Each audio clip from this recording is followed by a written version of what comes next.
before I get started, I would like to introduce to you the sponsor for this video, which would be Roadway Striping Incorporated. Yes, you heard me right. That is the company that I am currently owner of. But anyway, I can offer you discounts on your parking lot needs.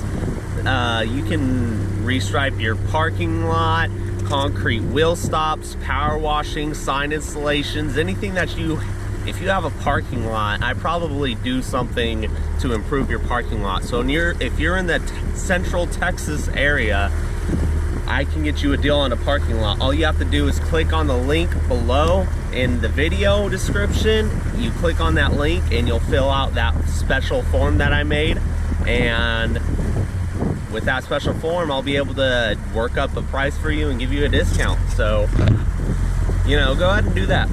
At least get a quote on something. All the quotes are free, so you don't have to pay for any of it. So you can at least see what it's gonna cost to restripe your parking lot.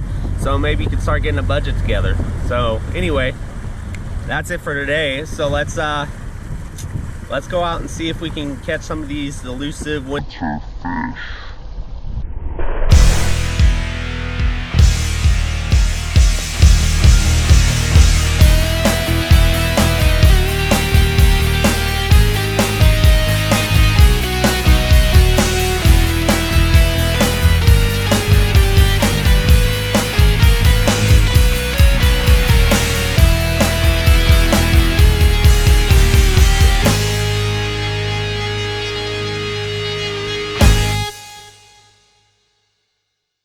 Hello guys, what's going on?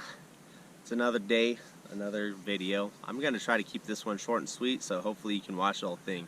This video is all about failure and what it means in competitive bass fishing and how to not let it define you.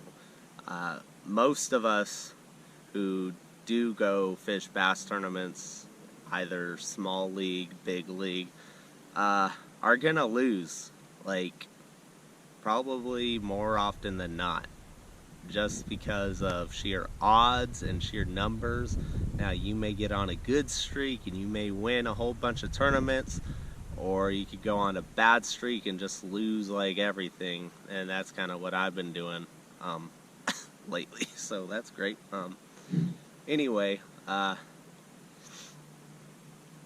do we deal with failure without giving up when it comes to fishing tournaments? I know that I could have used a little encouragement first starting out, because I didn't feel like I was doing like some of the right things, so I just felt like I was spinning out and trying to change and do like fish differently to what I'm usually comfortable fishing or what I'm doing. And I've realized that that's kind of the wrong aspect to look at it. Sure, you're gonna do some bad things, and sure, you gotta learn from what the bad things that you've done or the bad habits that you're doing out on the water, but you can't just look at everything and think everything's bad, throw it out the window. Okay, because a lot of the times you can go out in the water and do everything 100% right and just not even get bit. I've seen tournaments with the professionals where they go out and they'll fish, three of the 4 days, and they'll catch fish like all the time, then go out on the last day and just not catch anything. So it's not totally about doing the right and the wrong thing. A lot of it, honestly has to do with kind of being in the right place at the right times. And that's not always the easiest thing to do. But if you are getting better at bass fishing, you are starting to realize and find the places that bigger bass are hanging out and that you can find, and you can actually catch these fish, and especially in tournaments. So you increase your odds of actually winning. But anyway, back to the odds of it. We're talking 100 plus boats, 200 plus boats, and the odds of winning that are 1 out of 200 competitive anglers who are just as hungry and want it, and they may want it more than you. and you don't know. You can't always say to yourself, well, I want it the most, so I'm going to win it. It doesn't always work like that. Sometimes your excitement matches the level of somebody else's excitement on the same level. And when it comes to that, it's really about who's in the best place at the right time. So anyway, dealing with failure. What can we do? We get all the bad. We take all the bad out. We have to look at the good in how we're fishing these tournaments. What are we doing good? Okay, so if we focus on what we're doing good, we can multiply that into what we can be doing better on it. Do we have to look at the bad? Yes, we do have to look at the bad. But we can't be overwhelmed with the bad. Okay, so the bad doesn't define who we are. The bad isn't the bass fisherman that we are going to be or going to become. The good is what we're going to be and what we're going to become. The second thing would be look at, really try to look at it optimistically. Like, don't just take the facts for what they are. Don't be so realistic about it. Just take it with, less of a swing. Like, less, don't take it so personally. Try to find something like good that you can be like, yeah, at least this happened. At least I learned this today. At least I did that today.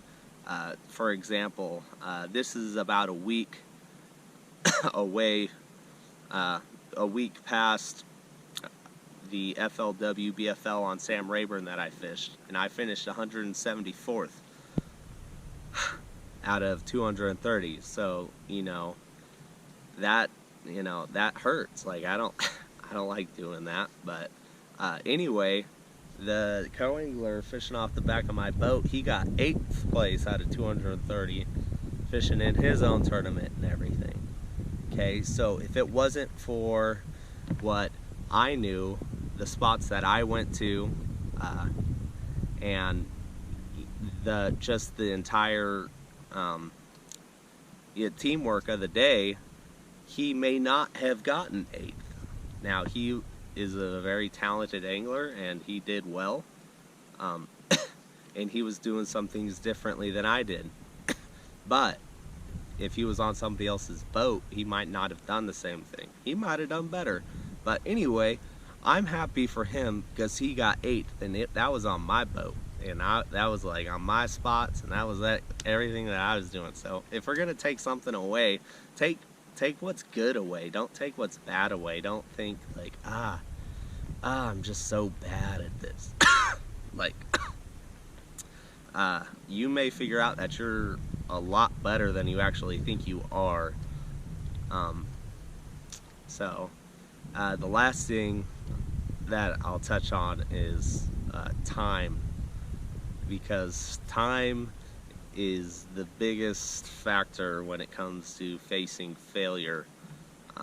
Some of us need a lot more time away from fishing to really pull ourselves back together. Some of us can do it like instantly. For me, it's about like a week. Like, I just need like a week just away from it, just so I can gather my thoughts, recompose, and just don't feel like, the worst angler in the world.